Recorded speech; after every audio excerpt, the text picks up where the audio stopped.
There was a period in our lives when we felt like we were solving a puzzle that kept adding new pieces every single day. Our son had just been diagnosed with autism, and we thought, okay, now we have the answer. Now we can move forward. But then came the stomach pains. Then the nights where he simply could not sleep. Then the anxiety that made every morning feel like a war. Nobody warned us that autism rarely comes alone. And if you are watching this right now, exhausted and confused, wondering why your child seems to be fighting on so many fronts at once, this video is for you. We are not doctors. We are parents, just like you. And what we have learned over the years about what are called co-occurring conditions, the medical and mental health challenges that very often walk hand in hand with autism, has completely changed how we show up for our son. The research backs up everything we live through.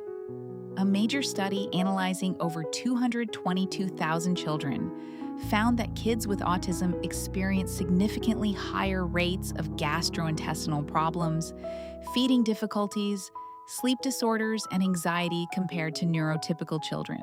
These are not coincidences. These are patterns, and once you understand them, you can actually do something about them. We are going to walk you through all of it today. What co-occurring conditions are, why they happen, and 5 practical things you can do right now to start making life better for your child and for your whole family. If this kind of honest, experience-based content helps you, please subscribe to our channel at https://www.youtube.com/@neuroparenting-b4p and turn on notifications. We share what we have actually lived, not just what looks good on paper. So let's start from the beginning. When our son was first diagnosed, the word autism felt enormous. It filled the whole room. But what nobody sat us down and clearly explained was that autism is rarely a solo traveler. Co-occurring conditions, sometimes called comorbidities, are health conditions that exist alongside autism. They are not caused by autism in a simple, straight line. It's more complicated and more human than that. They are connected, they influence each other, and they can make everyday life dramatically harder for your child if they go unrecognized and untreated. The most common ones we encountered, and that research confirms are widespread, are gastrointestinal problems like stomach pain, constipation, or diarrhea. Feeding difficulties such as extreme food selectivity or sensory-based food refusal, sleep disorders including difficulty falling asleep, staying asleep, or never seeming to get truly restful sleep, and anxiety, which can range from generalized worry to intense, debilitating fear responses.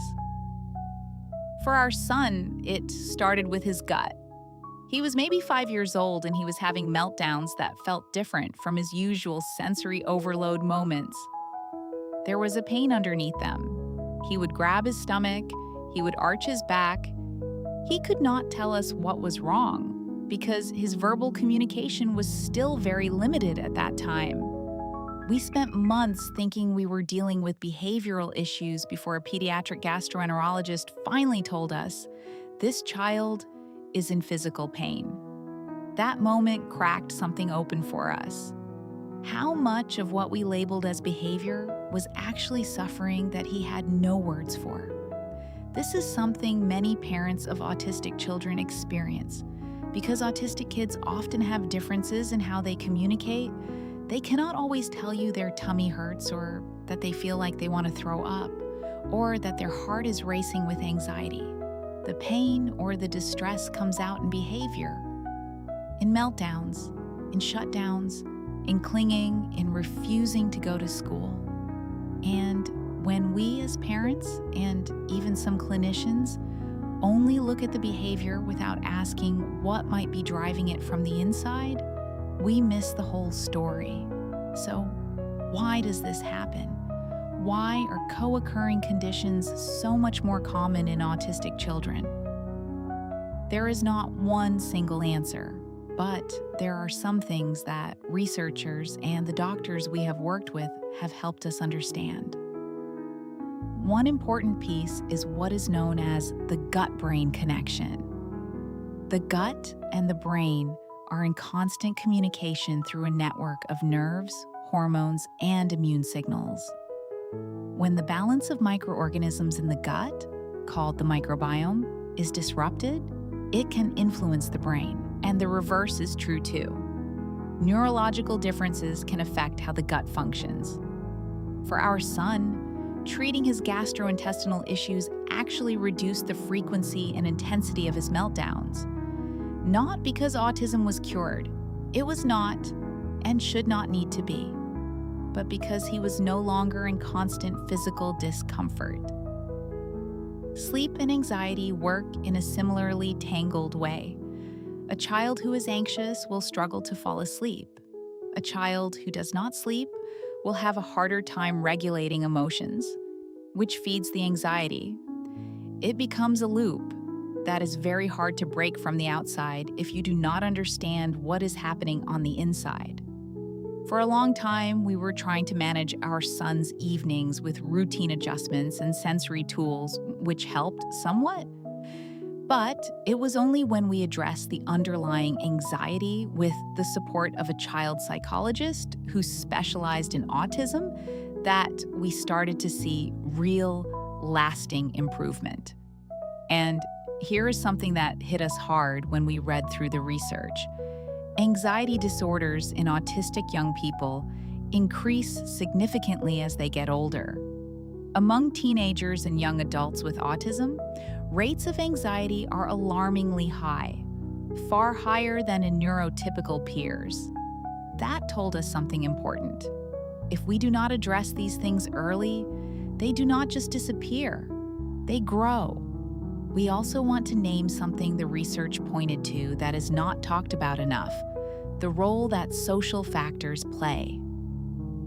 Families dealing with the most complex combinations of co-occurring conditions were also more likely to be facing poverty, food insecurity, and limited access to healthcare. We are deeply aware of how privileged we were to have access to specialists. Not every family has that. And we want to hold that truth alongside everything we share, because access to care should not be a luxury. Now, after years of navigating this, after countless appointments, after frustration and breakthroughs and more late-night research sessions than we can count, here are 5 practical things that genuinely helped us, and that we believe can help you too. The first is, trust your gut about your child's gut, and everything else physical. If your child is showing a change in behavior and you cannot figure out why, ask a doctor to rule out physical causes first. Pain, constipation, acid reflux, sleep disruption. These can all drive behavior in ways that look purely emotional or behavioral. You know your child. If something feels different, push for a thorough physical evaluation. You are not overreacting. You are being their advocate. The second is, build a team, not just a list of appointments. One of the biggest shifts for us was moving from seeing specialists in isolation to actually getting them to talk to each other. Our son's pediatrician, his gastroenterologist, his child psychologist, and his occupational therapist now share notes and updates.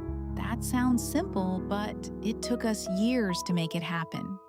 You can start by asking each provider, who else is treating my child, and have you spoken with them? Ask them to write letters to each other.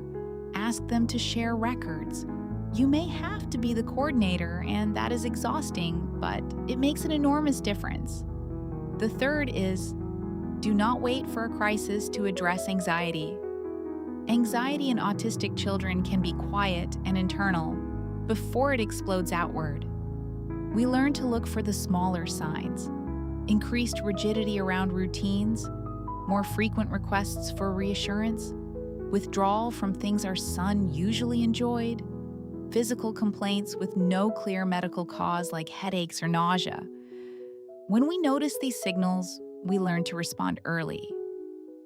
With a calm conversation, with a visit to his psychologist, with a reduction in demands for a few days. Catching the wave early is so much easier than managing the crash. The fourth is, make sleep a medical priority, not just a parenting challenge. We spent so long treating our son's sleep problems as something we needed to solve with better bedtime routines. More consistent timing, darker room, white noise, all of it. Those things helped at the margins. But the real turning point came when we brought it to his doctor as a clinical concern and asked for a proper evaluation. There are real, treatable sleep disorders that are more common in autistic children. There are also medications and melatonin protocols that can help when used appropriately under medical supervision. You deserve support with this. It is not a parenting failure. It is a medical issue. The fifth is, take care of yourself so you can keep showing up. This one is the hardest to hear and the easiest to dismiss, and we dismissed it for years. But caregiver burnout is real, and it affects your child. When we are running on empty, we are less able to notice the subtle signals, less able to stay regulated when things get hard, less able to advocate clearly in medical appointments. Finding even small pockets of rest, a walk, a conversation with someone who gets it, a few pages of a book, is not selfish. It is part of how you care for your child. Please do not forget yourself in all of this. We want to close with something that took us a long time to fully believe. Getting help for these co-occurring conditions does not mean you are treating autism as a problem to be fixed.